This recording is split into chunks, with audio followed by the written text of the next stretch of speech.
한덕수는 할 거 다 했고 네. 또 부인이 이제 점을 선호하시기 때문에 점괘에 따라서 움직일 수 있는. 아 그래요? 그럼요. 그 한덕수 부인도. 한덕수 유명해요. 그래서 그럼 총리가 된 건가? 예, 그 얘기가 있었죠. 정말 매일매일 믿을 수 없는 소식들이 터지고 있는 가운데 최근 한덕수의 목숨 건 내란숙의 방탄에 대한 진짜 이유 역시 서서히 드러나는 것 같습니다.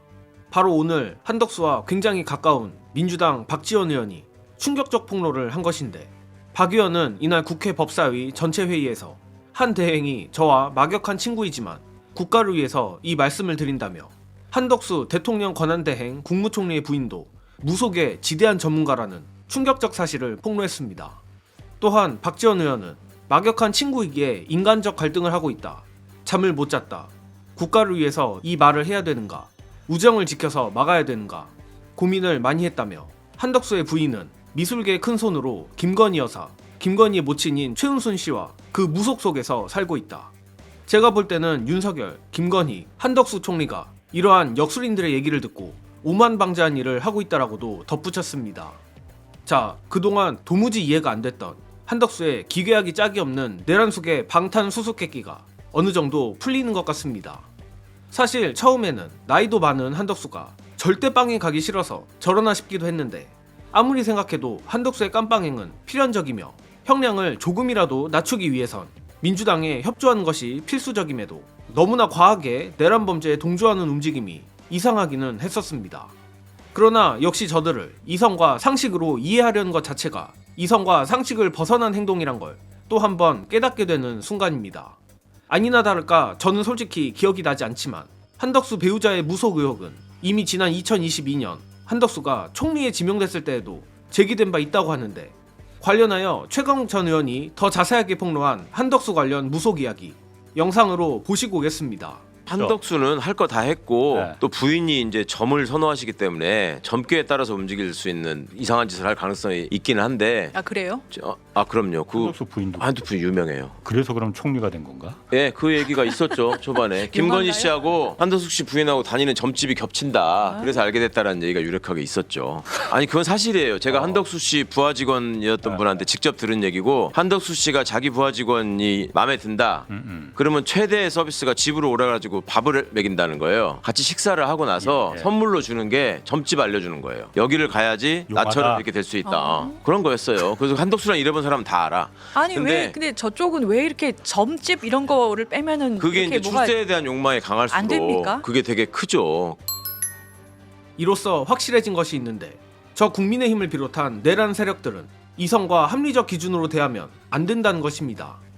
예컨대 협상이나 타협은 뇌 속에 일말의 이성과 합리성이 존재할 때만 성립하는 겁니다.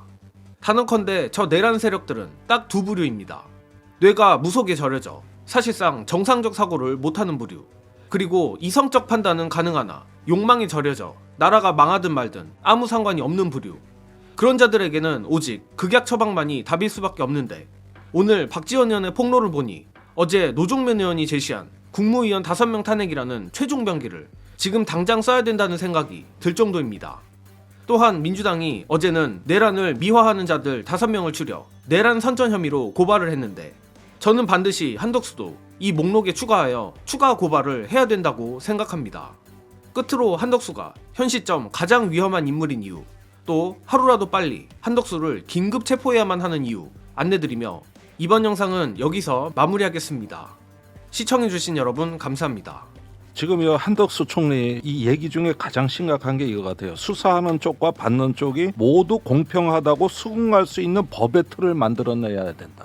이 이야기는 내란하는 쪽과 내란을 진압하는 쪽이 모두 수용할 수 있는 공평한 법의 틀을 만들어내야 된다. 이 얘기거든. 굉장히 위험한 발언입니다. 중요한 것은 이제 우리가 쭉 살펴본 것처럼 내란이 지금도 진행 중인 거잖아요. 그렇죠. 네. 그러면 이제 속전속결로 이 범죄 행위를 일거에 일망타진할 수 있는 있는 방안으로 가야 되는데 그게 네. 이제 사실은 내란 수괴에 해당하는 윤석열에 대한 체포 그리고 구속, 수사, 재판 이렇게 가야 되는 거예요. 근데 그것이 한덕수 총리 권한대행에 의해서 길이 막혀 있는 거고 그러면 이 고리를 끊어내고 새로운 단계로 나아가야 되는 선택을 국회가 해야 된다. 네. 근데 이게 조금 일주일 넘게 시간을 벌어준 측면이 있고 제가 다각도로 취재를 해보면 보수 쪽에서는 좋다 시간을 계속 줄수록 우리는 유리하다. 맞습니다. 네. 그렇기 때문에 저는 지금부터는 일체의 시간을 허락해서는 안 된다. 맞습니다. 빠르고 정확하게 지금 제일 급한 것은 내란을 조기 종식하고 종결하는 빠르고 정확한 그렇습니다. 길. 그 길을 선택해야 된다. 네. 거기에는